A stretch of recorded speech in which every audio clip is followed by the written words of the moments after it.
কেনে ধৰণৰ আপুনি কি কৈছে জেৰা মানে জেৰা বুলি ক'ব নোৱাৰি ষ্টেটমেণ্ট লৈছে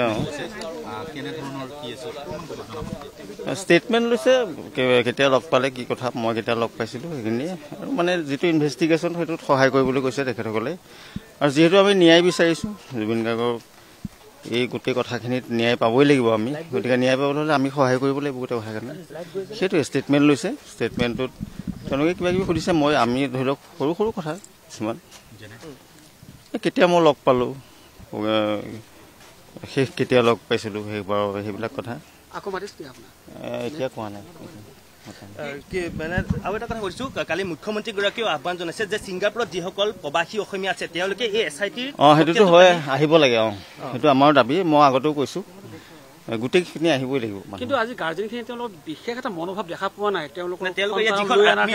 আত্মীয়সকলৰ নাই সেইটোতো আনিব লাগিবই নহ'লে গোটেই ঘটনাটো কেনেকৈ ওলাব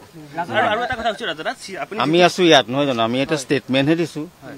আমি ষ্টেটমেণ্টটো এটা বেলেগ বস্তু আমি ন্যায় বিচাৰিছোঁ কাৰণে ষ্টেটমেণ্ট দিবলৈ আহিছোঁ যে আমাক ন্যায় লাগে সেই ন্যায় বিচাৰিছোঁ আৰু ন্যায় লাগিবই গতিকে আমি সহায় কৰিম চব ক্ষেত্ৰত তথ্য দিব পৰা কাৰণ মইতো লগত নাই ন মই ইয়াতে আছোঁ তেনেকুৱা তথ্য খুব বিচৰা নাই মোৰ জাষ্ট এটা ষ্টেটমেণ্ট লৈছোঁ আৰু যে মই কেতিয়া লগ পালোঁ শেষবাৰ কেতিয়া লগ পাইছিলোঁ মই কি বজাওঁ কি কৰোঁ সেইবিলাক কথা সুধিছে চিনি পাওঁ নাই সুধিছে শ্যামকানু মহন্তক চিনি পাওঁ কৈছোঁ সিদ্ধাৰ্থ শৰ্মা যেহেতু বৰ্তমান সময়ত অতি গুৰুত্বপূৰ্ণ এটা বিষয় হৈ পৰিছে আপুনি জুবিনদাৰ লগত ইমান বছৰে আছিলে কি দেখিছিলে যে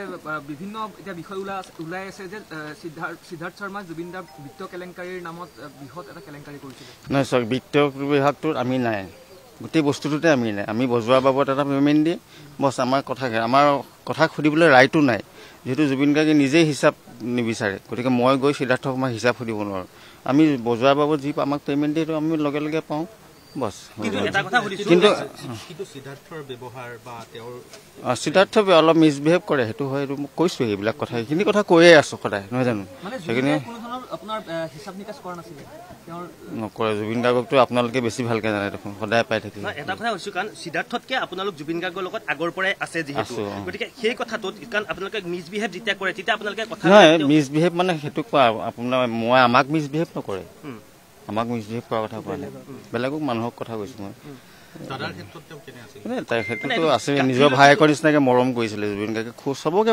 চবকে মৰম কৰে ইয়াত যিমানজন মানুহ আছে যদি আপোনালোকে লগ পাইছে জুবিন গাৰ্গৰ মৰম চাগে আপোনালোকে পাইছে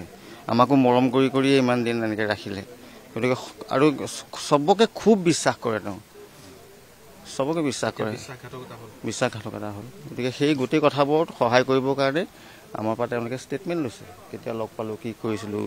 কেনেকৈ আগবাঢ়িছিলে প্ৰগ্ৰেমলৈ কেতিয়া গৈছিলে প্ৰগ্ৰেমলৈ সেইখিনি কথা সুধিছে বেলেগ মোক একো সোধা নাই সেইখিনি আপোনালোকক আকৌ পৰৱৰ্তী সময়ত মতা কথা কোৱা নাই যদি মাতে তেতিয়া আকৌ আহিম কেলৈ নাহিম সহায়টো কৰিমেই আমি ইনভেষ্টিগেশ্যনত সহায় কৰিবলৈহে আমি আহিছোঁ সেইটো স্পষ্ট নহয় জুবিন গাৰ্গ ব্যৱহাৰ কৰা হৈছিলে সেইবিলাক এতিয়া ওলোৱা কথা কিন্তু ব্যৱহাৰটো হৈয়ে আছে আগৰ পৰা কিন্তু যিটো বিষ খুৱাই হত্যা কৰিলে বুলি শেখৰজ্যোতি গোস্বামীয়ে কৈছে সেই কথাটো আপোনালোকে কেনেধৰণে চাইছে নাই সেইটোতো নহয় সেইটোতো মানি ল'ব পৰা কথাই নহয় বিষ খুৱাই হত্যা কৰাটো জুবিন গাৰ্গৰ নিচিনা এজন মানুহ যদি বিষ খুৱাই হত্যা কৰিছে মই কৈ আছোঁ যে আদালতে শাস্তি দিবই নহ'লে ৰাইজে শাস্তি দিব নহ'লে ভগৱানৰ আদালত আছে ইয়াতে আমি চব দেখি যাম আপুনি মই আৰু অসমৰ ৰাইজে সকলো ইয়াত দেখি যাব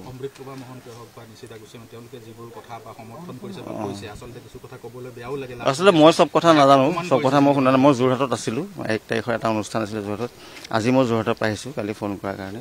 মই খুব কম ছ'চিয়েল মিডিয়া চাইছোঁ আৰু চাই থাকিলে নিজৰ মাথাটোৱে বেয়া লাগে দেখোন নিজেই সহ্য কৰিব নোৱাৰা হৈ যাওঁ আচলতে মই প্ৰায় জ্বলোৱা দিনলৈকে একো চোৱাই নাছিলোঁ মই ভিডিঅ' এটাও চোৱা নাছিলোঁ ছ'চিয়েল মিডিয়া বা নিউজ একোৱেই চোৱা নাছিলোঁ মোক চবকে কৈছোঁ মই যেতিয়া কাহিলীপাৰা ঘৰত থাকোঁ সকলোকে কৈছোঁ যে মই একো ভিডিঅ' চোৱা নাই মই চাব পৰা অৱস্থাত নাই আচলতে মই একদম আনবেলেঞ্চ হৈ আছিলোঁ মনটো আৰু এতিয়াও মই চব ভিডিঅ' চোৱা নাই মই 2-এটা ভিডিঅ' কেতিয়াবা চাওঁ মোৰ ৱাইফে দেখুৱাই কোনোবাই দেখুৱাই বুকুত পিন্ধে আচলতে অসহায় হৈ পৰিছোঁ নহয় মানুহটো নাইকিয়া হোৱা মানে কি হেৰুৱাইছোঁ সেইটো মই কাকো বুজাই দিব নোৱাৰোঁ আপোনালোকে সুধিছে হয় কিন্তু মই কি হেৰুৱাইছোঁ বা অসমবাসী কি হৈ আছে ভাৰতবাসী কি হৈ আছে কোনো আচলতে ভাবিব আৰু পৰা এটা কথা কৈছোঁ, সিদ্ধাৰ্থ শৰ্মাই জুবিন দাই এটা ঘৰ বনাব নোৱাৰিলে বুলি জুবিন দাই দুখ কৰিছিলে, কিন্তু সেইটো জুবিন গাৰ্গৰ মেনেজাৰে সিদ্ধাৰ্থ শৰ্মাই বিভিন্ন স্থানত হোটেল খুলিলে, বিলাসী ফ্লেট ল'লে, এইবিলাক আপোনালোকে সেইবিলাক নাজানো, সেইবিলাক কথা তেনে আমি গম পোৱা নাছিলোঁ, কাৰণ ইমান মৰম কৰে। ভৰলুত এখন প্ৰথম যেতিয়া মেনেজাৰ হোৱা নাছিলে তেতিয়া এখন চাইকেল চলাই এটা ভাড়া ঘৰত আছিল, আৰু সেই সিদ্ধাৰ্থ শৰ্মাই 15 কোটি টকীয়া হোটেল, সেইবোৰ আমি গম পোৱা নাছিলোঁ। সেইবোৰ গম পোৱা হ'লেতো জুবিন গাৰ্গেও গম পালেহেঁতেন, আমি জুবিন গাৰ্গৰ মুখেই শুনিলেহেঁতেন। তাৰমানে মই আপোনালোকক কৈছোঁ যে আমি এজ এ মিউজিচিয়ান সেই মেনেজমেণ্ট চাইডটোত নোসোমাওঁ, মই সোমাব আমাৰ দৰকাৰ নাই, ধুনীয়াকৈ ৱেল মেনেজ হৈ থাকে, ঘৰলৈ গাড়ী আহে, প্ৰগ্ৰেমৰ জেগালৈ যাওঁ, প্ৰগ্ৰেম কৰি গুচি আহোঁ। আৰু যেতিয়া ৰেকৰ্ডিং বজাবলৈ মাতে সেই সময়ত মেনেজমেণ্ট নাথাকে, এইটো তেওঁ পাৰ্চনেল বস্তু, আজি তবলা লৈ আহিবা, আজি নেগেৰা লৈ আহিবা, গান এটা বজাবলৈ আছে, ৰেকৰ্ডিং বজাওঁ, ভাত চাত খুৱাই খাই গুচি আহোঁ ঘৰলৈ। মইতো প্ৰথম তেওঁক লগ পাইছিলোঁ 89তে, কৈ আছোঁ একদম সদায় 89ত লগ পাইছোঁ, তেতিয়াৰ পৰা আছোঁ। মোৰ লগত আজিলৈকে কোনো তৰ্কাতৰ্কি হোৱা নাই, তেওঁ মোক আজিলৈকে কোনোদিন ডাঙৰকৈ কথা নক'লে, ময়ো ক'বলগীয়া নহ'লে। আমাৰ মাজত এটা ডাঙৰ গেপ থাকি গ'ল আচলতে, মই বৰ ওচৰত থাকিও আচলতে বহুত আঁতৰত থিয় হৈ থাকিলোঁ, সেইটো মোৰ ভুলো হ'ব পাৰে, মই নাজানো, কিন্তু মই আঁতৰত থাকিয়ে ভাল পাইছিলোঁ, তেওঁক দূৰৰ পৰা চাই থাকিয়ে ভাল লাগে মোৰ। মই এটা শেষ প্ৰশ্ন আপোনাক সুধিম, জুবিন দাই কেতিয়াবা এনেকুৱা কথা শেষ কিবা এটা ইচ্ছাৰ কথা কৈ গৈছিল নেকি, যিটো তেওঁ আজিলৈ পূৰণ নহ'ল, বা সেইটো খুব হেঁপাহেৰে বিচাৰিছিল? তেওঁ এটা অসমত মানে ডাঙৰ মিউজিক ইনষ্টিটিউট হোৱাটো খুব ডাঙৰ বিচাৰিছিলে, বাৰ্কলে চাৰ্কলে টাইপ, বাৰ্কলে বা ট্ৰিনিটি টাইপ এটা ডাঙৰ, কিন্তু তেওঁ অকলে কৰিব পৰা বস্তু নহয় আচলতে, মানে ভাৰত চৰকাৰৰ সহযোগ লাগিব। কিন্তু তেওঁ কথাবিলাক কম আলোচনা কৰে ন, তেওঁ মনৰ কথাবিলাক কম কয়, যিদিনাখন কৰিব সেইদিনাখন চবকে মাতি দিয়ে যে আজি আমুকটো কৰিম আহি যাবা, গতিকে আলোচনাটো খুব কম কৰে। আৰু পিছলৈ আমি খুব কম লগ পোৱা হ'লোঁ, তেওঁ মানে পৰিসৰটো ডাঙৰ হৈ গ'ল নহয়, ফুটবল খেলিবলৈ ল'লে, চিনেমা কৰিবলৈ ল'লে, থিয়েটাৰ গান গাবলৈ ল'লে, থিয়েটাৰ ডাইৰেকশ্যন কৰিবলৈ ল'লে, গতিকে পৰিসৰটো ডাঙৰ হৈ গ'ল, তেওঁ বহুত মানুহ আহি গ'ল, গতিকে আমি সেই কামৰ সময়তহে, বিশেষকৈ মই মোৰ কথা কৈছোঁ, কামৰ সময়তে লগ হ'লোঁ। আৰু ময়ো অলপ ব্যস্ত হৈ থাকোঁ, ৰেকৰ্ডিং বজাওঁ, চেনেলত বজাওঁ, মই বেলেগ আৰ্টিষ্টৰ লগতো বজাওঁ, আপোনালোকে দেখিছে, গতিকে মই ব্যস্ত হৈ থাকোঁ মোৰ ক্ষেত্ৰখনক লৈ। জুবিন গাৰ্গ ৰজাৰ নিচিনাকৈ জীয়াই আছে, মই কোনোদিন বেয়া ভবাই নাছিলোঁ, মই সদায় পজিটিভে ভাবিছিলোঁ, আৰু সকলোকে ইমান মৰম কৰে, আজি সিদ্ধাৰ্থহঁতক আমাতকৈ বেছি মৰম কৰে, কিবা কথা ক'বলগীয়া থাকিলে মোকতো নকয়, সেইটো মেনেজমেণ্টক ক'ব, সিদ্ধাৰ্থক ক'ব, শেখৰক ক'ব, শেখৰ ষ্টুডিঅ'ত থাকে, পাৰ্থদাৰ লগত খুব ভাল, পাৰ্থদাক কয় কিছুমান কথা, আমি শিকাই আঁতৰতে থাকি গ'লোঁ, গেপ এটা থাকি গ'ল আচলতে, আৰু সেইটো গেপটো মই মেইনটেইন কৰিছিলোঁ। মই কৈছোঁ যে তেওঁৰ প্ৰতি মোৰ এটা বেলেগ ধৰণৰ শ্ৰদ্ধা আছিলে, সেই শ্ৰদ্ধাটো থাকি গ'ল সেইদিনাখনলৈকে। মই বম্বে ষ্টেজত যেতিয়া লাষ্ট 7 তাৰিখে বজাইছোঁ,